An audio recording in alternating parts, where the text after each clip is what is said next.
हाय. तर आज माझी डॉक्टरांकडे अपॉइंटमेंट होती आणि ही आहे माझी 9व्या महिन्याची अपॉइंटमेंट ट्रीटमेंट चालू होती. तर आता तिथे आम्हाला जायचं होतं आणि मला थोडी बाहेरही काही कामं होते. आम्ही बाहेरची सर्व कामं आटोपली आणि डॉक्टरांकडे जायला निघालो. तुम्हालाही जर माझे व्हिडिओ आवडत असेल तर माझ्या व्हिडिओला लाईक नक्की करा, कमेंट करा आणि चॅनलला सबस्क्राईब करायला विसरू नका. डॉक्टरांकडे गेलो आणि डॉक्टरची ट्रीटमेंट झाल्यानंतर बाहेर निघालो. तर यांना काही कामं होती, यांची कामं आटोपली आणि आम्ही लगेच थोडा नाश्ता करायला गेलो. तर हा स्पॉट कुठला आहे हे तुम्हाला सांगायची गरज नाही, गर्दी बघूनच तुम्ही ओळखलं असेल. तर अमरावतीमधली मला यादवची भेळ आणि पाणीपुरी खूप आवडते.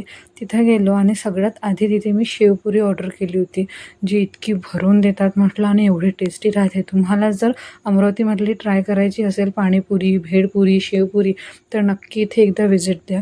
खूप छान लागते आणि खूप छान बनवतात, भरभरून असतात सगळे मसाले, त्यामुळे मला खूप आवडते आणि पाणीपुरी तर माझी इथली फेवरेट आहे. नाश्ता वगैरे केला, पोटपूजा केली आणि घरी निघालो.